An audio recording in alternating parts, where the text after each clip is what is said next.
There are a few books out there that can feel quite intimidating to pick up, but can also be quite daunting when you actually start to read them, but are so worth it when you push through that and it finally clicks. And in this video we're going to talk about the books that you're going to be absolutely obsessed with once you've gotten the hang of it and also gotten into the book and into the world. So let's do this. The first book or book series that comes to mind for me is Jade City or the Green Bone Saga, because this is an amazing trilogy by Fonda Lee, but it's quite complicated before you understand how everything fits together. This is an urban fantasy set in a city called Yanloon, where we get to follow two rival clans who are fighting over the source of magic, which in this case is Jade. This is just an incredible story. Before I read it, I haven't heard anyone say anything negative about it, and I completely agree.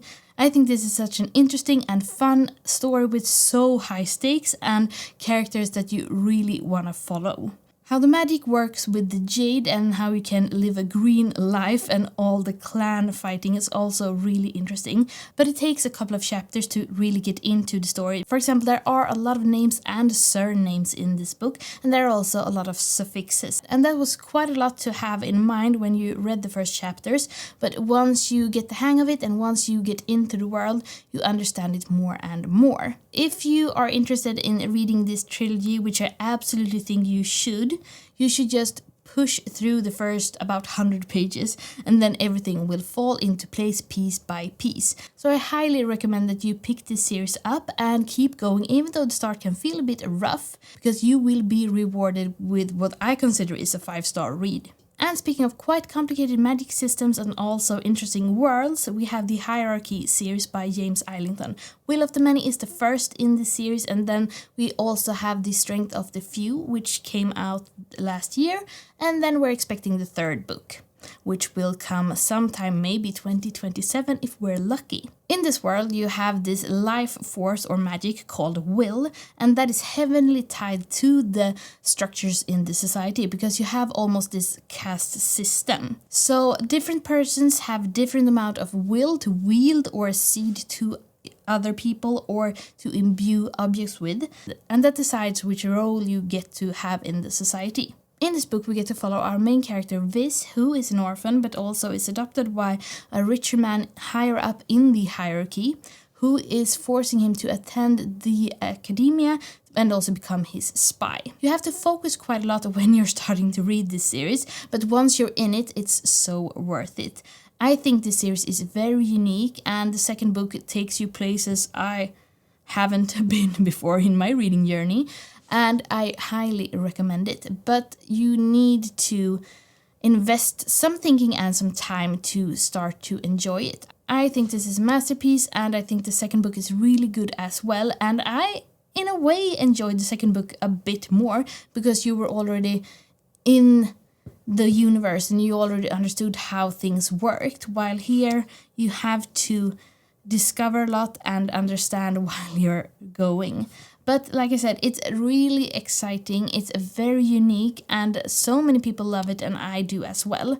So don't be intimidated by this. If you're curious, start to read it and just keep going, because things will fall into place here as well, and you will have an amazing reading experience. Do you want to have some inspiration for what could be your next reading obsession? Then you should really check out the Fantasy and Romantic Reading Guide. It's a completely free guide you can download, and you get book recommendations depending on where you are in your reading journey and depending on how much romantasy or fantasy that you like to read. So if you don't know what you should pick up next, or if you want to have some inspiration of titles you might have not thought about, I really think you should check it out.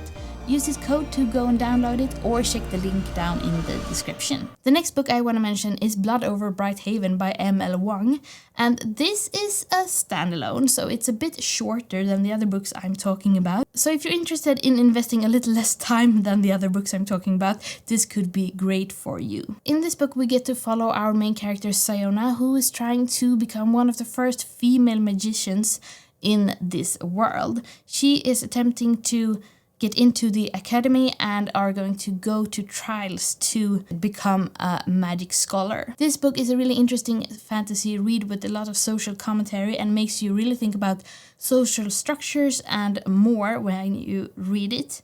And I think it's really worth your time, but the thing that made me need to think a bit is also the magic system, because it's also quite unique. They are using logic to produce their spells, and then they have this machine, this spellograph, that they are also using.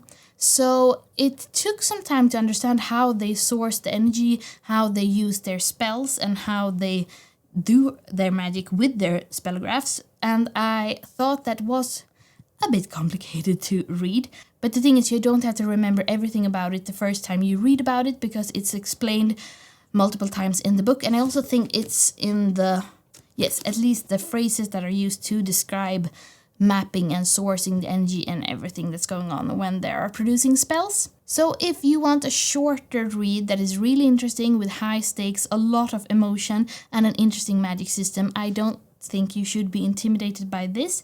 You should read it straight away. And speaking of interesting magic systems, we cannot not mention the Mistborn series by Brandon Sanderson. And I wouldn't say that this book is really hard to get into if you are used to reading fantasy, but I've seen a lot of people who recommend this as a first fantasy read, which I might not agree with, because then it can be quite much to digest. But this is still one of my all-time favorite fantasy series with one of the best magic systems ever. So depending on where you are in your reading journey, this might be a lot to take in, but it's still so worth your time once you're into the story and into the world. In this series, we get to follow our character Vin, who is a street urchin and is also an orphan, and she is just trying to get by. And then she's picked up by this gang of characters who is trying to overthrow the Lord Ruler in this world. Except for the characters, the found family, and the tone, what so many people love about the Mistborn series, and I love as well, is the magic system, because it's so unique and fun. In this world, you digest different kind of metals, and that gives you different kinds of power.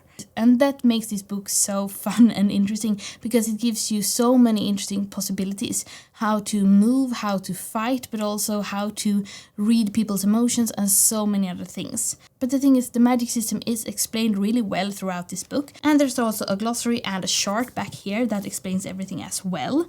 And our main characters learn about the magic and how she can use it whilst you're reading. So I don't think you should be intimidated by this, and if you're new to fantasy, I still think this is an amazing series. There are other books that you could start with instead, but I still think everyone should read this if you haven't. And speaking of Brandon Sanderson, we also have to talk about the Stormlight Archive, of course, because that's another series that is so rewarding, but can be quite daunting when you start to read it. The Way of Kings is the first book in this series. There's 5 books in the first arc and some novellas, and the second arc is planned but about 10 years from now.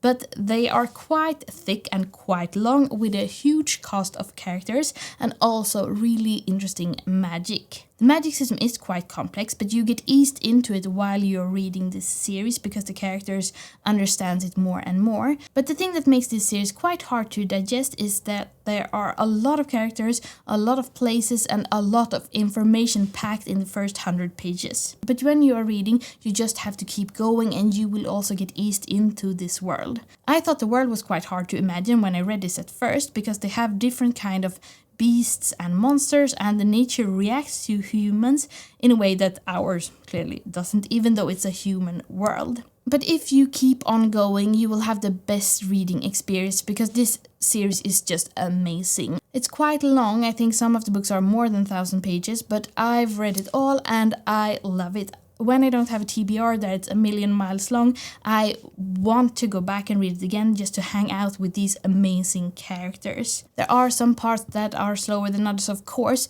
but when the exciting things happen and the things unravel in the story, it's like nothing else. I think Brandon Sanderson is a genius to be able to produce both this series and Mistborn and everything else in the Cosmere. So if you're interested, I really recommend you to try this out and just keep going, and you will probably love it as well. If you're newer to fantasy, I would suggest you start with the Mistborn series instead, honestly, because this is quite a long read. But still, I really love this series and I really recommend it as well. And if we're going to talk about another series with a lot of information in the beginning, we also have Crescent City by Sarah J. Maas, which is also one of my absolute favorites. This is an urban fantasy with so many mythical creatures living in the same city, and it's so fun and interesting. But there also is a lot of information about how the city works, who rules the city and everything in the beginning. So I know that some people that have come straight from ACOTAR thinks this is quite much to digest, but I personally love it. I really love the characters in this series and I love the love story as well. And I also think the urban setting is so fun. To have a city with angels, werewolves, little fire beings, mermaids, shifters, fae and humans is so interesting and fun. It also reminds me a bit of Buffy the Vampire Slayer. This first book is also a bit of a murder mystery, which I really enjoyed as well, and I think the first book is a masterpiece. So if you want a fun urban fantasy, I think you really should give this a go, and don't be frightened if you don't understand how everything works together at the beginning. Just keep on reading and you will have a really good reading time. And speaking of worth your time, if you're thinking about reading some of the classics in fantasy and sci-fi and wondering if they are still holding up this year, then I think you should check this video out.